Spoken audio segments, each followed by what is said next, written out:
Hello dear students, question number 14 करते हैं। इसमें हमको रेजिस्टेंस दिया हुआ है 12 ओम का, इंडक्टर का इंडक्टेंस दिया हुआ है 0.21 हेनरी, और ये एक ऑल्टरनेटिंग ईएमएफ जो कि ई नॉट साइन ओमेगा टी से कनेक्टेड है, जिसकी फ्रीक्वेंसी 50 हर्ट्ज़ की है, और वो जो वोल्टेज है V R M S voltage या आर एम एस वोल्टेज बोल सकते हैं, वो हमको 20 वोल्ट गिवन है।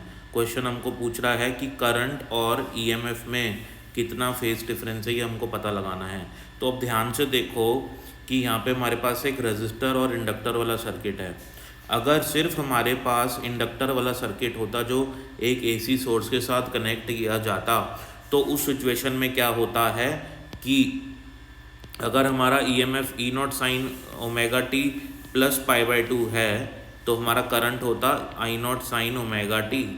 ठीक है ना, क्योंकि जब हमारे पास प्योरली इंडक्टिव सर्किट होता है तो उसमें हमारा वोल्टेज जो है वो लीड करता है π/2 के फेज से, या फिर हम कह सकते हैं करंट लैग करता है π/2 के फेज से।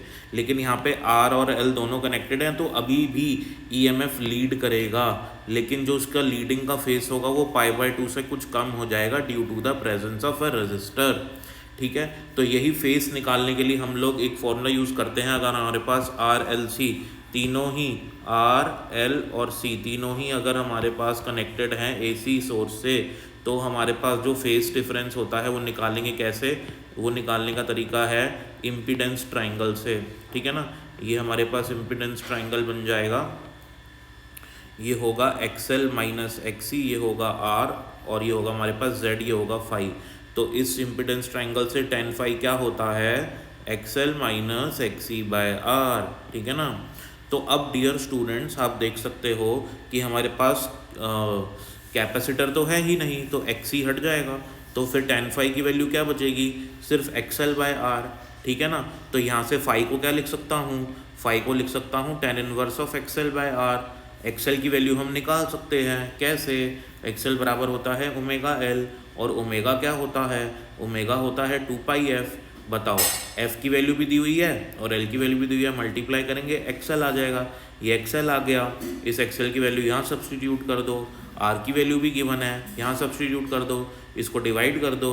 ठीक है ना, डिवाइड करने पे 5.5 आ जाएगा, और अगर इसको हम सॉल्व करेंगे तो ये अप्रॉक्सीमेटली 80 डिग्री के आसपास आएगा, जो हमारा आंसर होगा। अब घबराने की ज़रूरत नहीं है, क्योंकि अब आप बोलोगे सर टेन इनवर्स 5.5 कैसे कैलकुलेट करें।